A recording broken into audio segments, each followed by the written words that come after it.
ये तो आपको पता ही है, ये इस गांव का नाम है ऊंचा गांव, जो कि श्री ललिता सखी जी का है जन्म स्थान। सामने जो ये पर्वत है, इस पर्वत का नाम है शास्त्रों में अटोर पर्वत। अटोर पर्वत नाम इसलिए है, ललिता जी की इसके ऊपर पहले थी अटारी। आज मंदिर है, पहले अटारी थी तो पर्वत का नाम रख दिया अटोर पर्वत। ठाकुर जी सभी तीर्थों को ब्रज में स्थान तो देते हैं, लेकिन कौन सा तीर्थ किस स्थान पर है उसको ब्रजवासियों को बताने के लिए ब्रज 84 कोस की यात्रा करते हैं।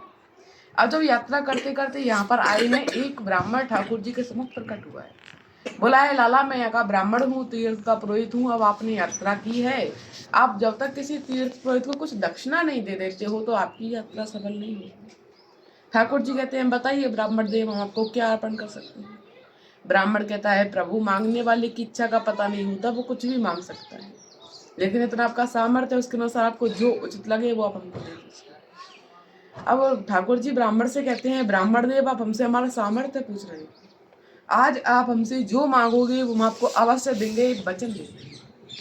जैसे ही ठाकुर जी ने वचन दिया है, ब्राह्मण कहता है, प्रभु जो साधारण मनुष्य होता है वो अगर अपनी किसी प्रिय वस्तु का दान करता है तो उसका सर्वश्रेष्ठ दान माना जाता है।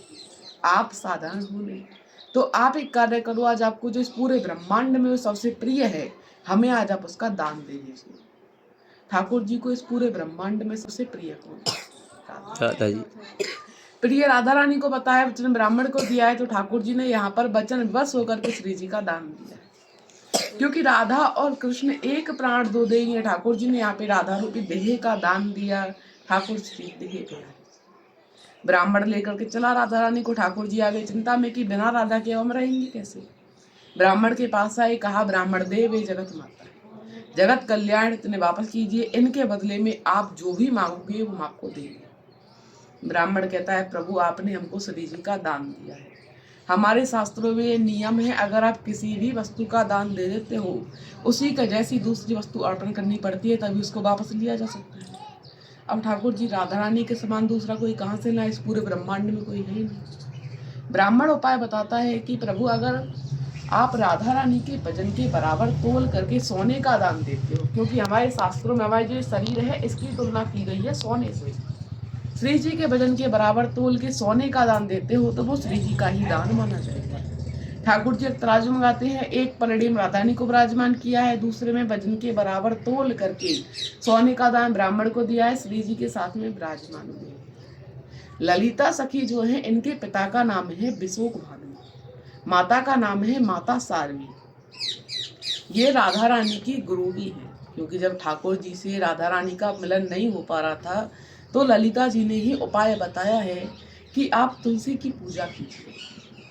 तुलसी के व्रत किए, राधा रानी ने तुलसी की पूजा की, तब राधा कृष्ण का मिलन हो पाया था। तो इसलिए राधा रानी ने अपनी गुरु भी ललिता सखी को बनाया। बड़ी बहन है, गुरु है, 2 दिन बड़ी है, और महादेव की भी गुरु है, महादेव को रासों में प्रवेश कराती थी।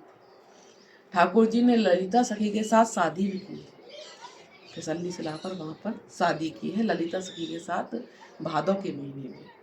ये यहाँ की लीला है। जय श्री राम।